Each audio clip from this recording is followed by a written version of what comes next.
Hello guys, welcome back my channel পূজাতে। কেমন আছো তোমরা? আই হোপ কি তোমরা খুবই ভালো আছো আর আমি খুবই ভালো আছি। তো ছাদে আসলাম একটু বাবুটাকে দেখতে। ওই সাইকেল চালাচ্ছিল একা একাই। তো ছাদে একটু রোদ্দুর ছিল, ওই 5:30 বাজছিল।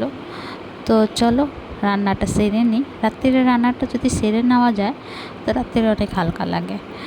গরম তো প্রচণ্ড, তাই জন্য খালি গরম গরম পরোটা বা ভাত বেগারা গরম গরম করি, বাকি তরকারিটা করে রাখলে নিশ্চিন্ত লাগে। তো এখানে দেখো আমি চিকেন নিয়ে নিলাম, 2 চামচ অ্যারারুট, 2 চামচ ময়দা আর লঙ্কা পাউডার, স্বাদ অনুসার নুন, আদা রসুনের পেস্ট আর একটা ডিম নিয়ে ভালো করে মেখে নেব। তো আজকে আমি বানাবো চিকেন চিলি। ভালো করে মেখে নেব। তারপরে একটুখানি আমি ফুড কালার দেব, রেড কালার ফুড কালার দেব। তো যে মাখা হয়ে গেছে, একটুখানি ফুড কালার দিয়ে আবার মাখিয়ে রেখে দেবো 10 থেকে 15 মিনিটের জন্য। তব তক এখানে আমি একটু কড়াইটা বসিয়ে দিলাম।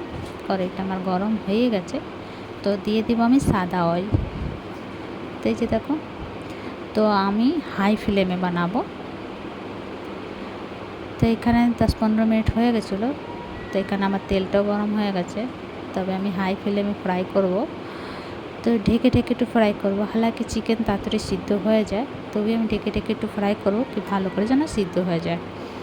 তো উলট পুলট করে লাল লাল করে ফ্রাই করব। তো এই যে দেখো, তো সমস্ত চিকেন আমার ফ্রাই হয়ে গেছে লাল লাল করে। এবার আমি তুলে নেব। তো বাবুটাই হাল্লা করছিল, মা চিকেন চিলি বানাও। তো এখানে দেখো 3-4টা রসুনের কোয়া কেটে নিয়েছিলাম কুচি কুচি, আদা রসুনের পেস্ট দিয়ে দিয়েছিলাম, আর একটা পেঁয়াজ আর শিমলা মির্চ দিয়ে হাই ফ্লেমে ফ্রাই করব। তো এখানে 2-3 মিনিট তক আমি ফ্রাই করব, বেশি ফ্রাই করব না। আর এখানে দিয়ে দেবো কাঁচা লঙ্কা। তারপরে এখানে কিছুটা মশলা বানিয়ে নেব বাটির মধ্যে, যেমন tomato ketchup, green chilli sauce আর সয়া সস নিয়ে ভালো করে মিলিয়ে নেব। ভালো করে মিলিয়ে নেব আর এর মধ্যে দিয়ে দেবো স্বাদ অনুসার নুন। তো বেশি নুন দেবো না, হালাকি সসের মধ্যে নুন থাকে, নুনের মাত্রাটা বেশি থাকে সসের মধ্যে, তাই জন্য নুনটা ওই আন্দাজের মতনে দেব। তারপরে এই যে ফ্রাই হয়ে গেছে, এবার সসটা আমি দিয়ে দেবো আর কন্টিনিউ আমি নাড়াচাড়া করব, কি নিচে না লেগে যাক, কেন কি সসটা তাড়াতাড়ি লেগে যায়। কন্টিনিউ নাড়াচাড়া করব আর চিকেনটা দিয়ে দেবো, চিকেনটা দিয়ে নাড়াচাড়া করব। তারপরে যে সসের বাটি ছিল, ওই বাটি আধা বাটি আমি একটু জল দিয়ে দেবো। জল দিয়ে ভালো করে একটু ফুটিয়ে নামিয়ে নেব। তো এই যে ফুটে গেছে, এবার নামিয়ে নেব।